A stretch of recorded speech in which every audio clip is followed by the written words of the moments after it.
दोस्तों, ये कहानी बहुत साल पहले की है, जब हमारे ज़माने में कंप्यूटर मोबाइल नहीं हुआ करते थे।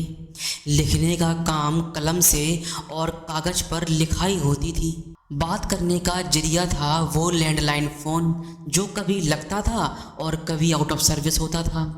दूर दराज के ठिकानों में बहुत मुश्किल होती थी। ऐसे ही किसी दूर सुनसान ठिकानों की खोज में एक लेखक निकल पड़ता है। उसको अपनी कहानी लिखने के लिए शांति और अकेलापन चाहिए था। वह अपनी बीवी और बच्चों को अपने घर में रख कर निकल गया। ये उसका हमेशा का था, सो घर वालों को इसकी आदत हो चुकी थी। उस लेखक का नाम था अशोक। अशोक बहुत ही काबिल लेखक था। वह किताबें लिखता था, नाटक भी लिखता था। अपने ज़िले में उसका बड़ा नाम था। उसी पर उसकी रोजी रोटी चलती थी। काफ़ी पैसा उसने बना लिया था। अब उसके पास मोटरसाइकिल थी और पक्का मकान भी था। लेकिन दोस्तों, कहते हैं ना, जब कुछ मिल जाता है तो ज़िंदगी में बहुत कुछ पाने की चाह होती है। वैसे ही अशोक के साथ हुआ। उसको कामयाबी तो मिल चुकी थी, लेकिन वह और ऊपर जाना चाहता था, जहाँ से पूरी दुनिया छोटी लगने लगे। अशोक एक गांव में पहुंच जाता है। वहाँ के डाक खाने में पहुंचकर किसी की पहचान बताता है और वो उसको एक पता देकर रास्ता बता देते हैं। उसकी मोटरसाइकिल चलते हुए घने जंगल में चली जाती है। हर तरफ पहाड़ और वहाँ से गिरते झरने की आवाज़ उसको साफ सुनाई दे रही थी। एक मोड़ आने के बाद उसको कुछ दूर घर दिखाई देता है। वहाँ पे फॉरेस्ट वालों का एक गेस्ट हाउस था, जहाँ पर अब कोई नहीं रहता था, जो अब अशोक के दोस्त ने खरीद लिया था। अशोक का कुछ दिन का रहने का इंतजाम हो गया था। बाहर से वह गेस्ट हाउस पूरा लकड़ी का बना था, लेकिन वह अंग्रेजों के ज़माने का था, तो उसकी बनावट में वह विदेशी झलक साफ दिख रही थी। बाहर बड़ा सा बरामदा और वहाँ रखी एक मेज और कुछ कुर्सियाँ। उसके बाजू में लकड़ी के खंभे लगे थे। उसके ऊपर मोटा सा गेरुआ रंग पोत दिया था। अशोक के सामान रखते ही वहाँ का चौकीदार भागते हुए आया और सामान उठाने लगा। अशोक ने उसको रोकते हुए कहा, तुम घनश्याम हो क्या? मुझे बताया था तुम्हारे साहब ने। हाँ साहब, मुझे मेरे मालिक ने यहाँ टेलीफोन करके बताया था कि एक बहुत बड़े साहब आने वाले हैं। घनश्याम ने बड़े ही सादगी से अशोक की तारीफ कर डाली। अशोक को बड़ा सुकून मिला। उसने हंसते हुए कहा, अरे मैं कोई साहब नहीं हूँ, तुम्हारे साहब और मैं साथ में पढ़ाई करते थे। मैं लेखक हूँ, कविता, कथा और नाटक लिखता हूँ। तुम्हें नाटक पसंद है? अशोक ने उसकी पसंद पूछ ली। शाम का खाना होने के बाद घनश्याम और अशोक बाहर बरामदे में बैठकर बातें करने लगते हैं। बाहर आग जल रही थी। दूर से जंगली भेड़ियों की आवाज़ आ रही थी। घनश्याम अपने आसपास की जगह के बारे में बता रहा था और अशोक कभी उसके ऊपर ध्यान देता तो कभी उन चीज़ों को अपनी कहानी में रखने की कोशिश करता।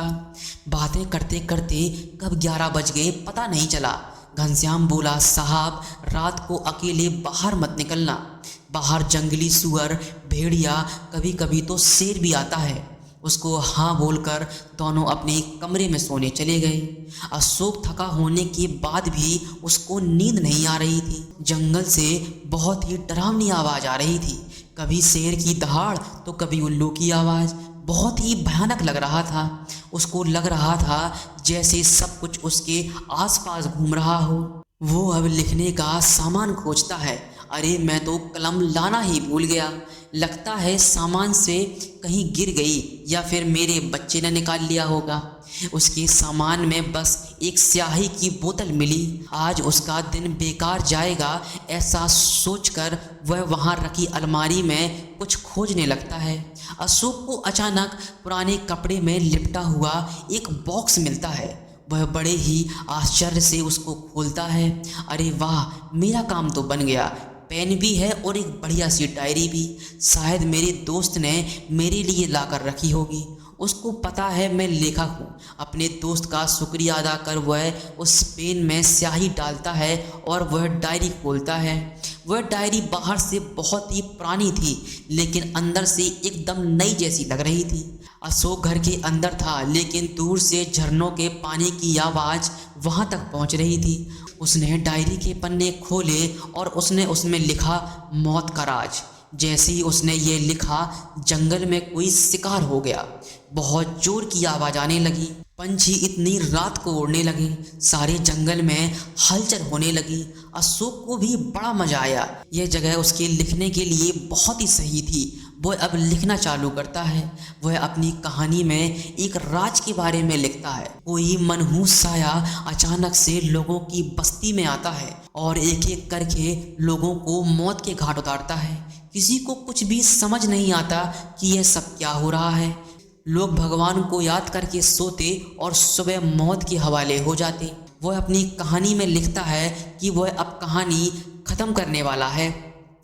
अशोक कहानी का आखिरी हिस्सा अगले दिन लिखेगा, ऐसा सोचकर सोने की कोशिश करता है। तभी खट खट की आवाज़ आती है। अचानक उसको लगता है कि उसके पीछे की खिड़की से कोई अंदर झांक रहा है। खिड़की तेज हवा के साथ एक दूसरे पर टकराकर आवाज़ कर रही थी। कुछ देर के लिए अशोक एक ही जगह सुन्न होकर खिड़की की तरफ देखता रहता है। एक पल के लिए वह सोचने लग जाता है। वो दरवाज़ा खोल के घनश्याम का दरवाज़ा देखता है। उसका दरवाज़ा बंद था। अशोक ने वहाँ खिड़की में किसी को तो देखा था, लेकिन अपना वहम मानकर वह सो जाता है। अगले दिन सुबह वह घनश्याम के साथ जंगल और खेत घूमने के लिए निकल जाता है। दोपहर खेतों में खाना खाकर एकदम शाम को वह गेस्ट हाउस वापस आते हैं। शाम का खाना खाकर दोनों सोने के लिए जाते हैं। आज उसको कल की कहानी का किस्सा ख़त्म करना था। वह डायरी खोलता है। रात काफ़ी हो चुकी थी, लेकिन उसको काम करना था। लेकिन आज जैसे ही उसने कलम उठाई, खटखट की आवाज़ के साथ खिड़की खुल जाती है। अब अशोक डर गया। उसने जोर से घनश्याम को आवाज़ लगाई। घनश्याम दौड़ कर आया। अशोक ने दरवाज़ा खोला। अभी मैं यहाँ बैठा था तो मैंने किसी को खिड़की से झांकते हुए देखा, जैसे कोई आदमी हो। अशोक थोड़ा सहम कर बोल रहा था, साहब आपको शायद वहम हुआ होगा, यहाँ तो कोई नहीं है और मैंने बाहर से दरवाजे पर ताला लगाया है। कोई कैसे अंदर आ सकता है? घनश्याम इधर उधर घूम कर देख रहा था। उसको ऐसा करते अशोक को भी लगा शायद उसका वहम होगा। घनश्याम के जाने के बाद वह लिखने बैठ जाता है। अशोक लिखने में मगन हो जाता है, लेकिन उसका ध्यान खिड़की पर नहीं होता। वहाँ एक बहुत ही खूंखार साया या कोई बुरी आत्मा खिड़की के बाहर से उसको देख रही थी। अशोक को कहानी में मज़ा नहीं आता तो वह उसको बढ़ाने लगता है। वो कहानी में थोड़ा घुमाव लाने की कोशिश में अपनी कहानी में एक आत्मा के बारे में लिखता है। दोस्तों, ये और कोई नहीं, ये वही आत्मा होती है जो अब कहानी से बाहर आ चुकी है। अब लग रहा है जैसे आत्मा ही अशोक से सब लिखवा रही है, लेकिन इसकी किसी को कोई खबर नहीं थी। वो अशोक भी इस बात से अभी बेखबर था कि उसकी लिखी कहानी में क्या होने वाला है। अब वो कहानी में लेखक के दोस्त की मौत के बारे में लिखता है। सुबह उठते ही उसको एक फ़ोन आता है कि अशोक का जो दोस्त था, जो इस गेस्ट हाउस का मालिक था, उसकी कल अचानक रात में मौत हो गई। पता चलते ही वह पास के गांव में जाते हैं। वो अशोक के दोस्त का गांव था। उसको आखिरी क्रियाक्रम के लिए वहीं लेकर आने वाले थे। मौत मानो लिफाफे में बंद थी, किसी को कोई खबर नहीं थी। पुलिस भी बहुत हैरान परेशान थी। अशोक को बहुत बुरा लगा। अब उसको गेस्ट हाउस में रुकने का मन नहीं था, लेकिन अब उसका काम होने को था। वह कहानी ख़त्म करना चाहता था। आज वो उस पेन से लिखता है कि उस गेस्ट हाउस का नौकर जो उस कहानी में था, उसको जंगल में कोई जंगली जानवर मार डालता है। दूसरे दिन सुबह घनश्याम का कोई अता पता नहीं था। दोपहर तक राह देखने के बाद अशोक अपने साथ बाजू के लोगों को लेकर खोजने निकलता है। शाम को एक चरवाहा आता है। बाबूजी बाबूजी जल्दी चलो। अशोक उसके साथ जाता है। एक पेड़ के नीचे घनश्याम की लाश मिलती है, बहुत ही बुरी हालत में। जानवरों ने उसको पूरी तरह से फाड़ दिया था। पुलिस ने उस लाश को पोस्टमार्टम के लिए भेज दिया। अब अशोक को कुछ अजीब और बहुत भयानक होने वाला है ऐसा लग रहा था। अशोक भी बहुत थक चुका था। गेस्ट हाउस आकर वह अपनी कहानी ख़त्म करना चाहता था। इतना सब होने के बाद उसका मन नहीं लग रहा था। आते ही उसने डायरी निकाली और वो पेन से उसने लिखा कि अब वो कहानी वाली आत्मा लेखक के परिवार को भी ख़त्म करती है, लेकिन किसी को खबर नहीं होती। यह सब लिखने के बाद वह पानी पीने बरामदे में जाता है। वापस आता है तो वह अंदर का मंजर देखकर उसके पैरों के नीचे ज़मीन खिसक जाती है।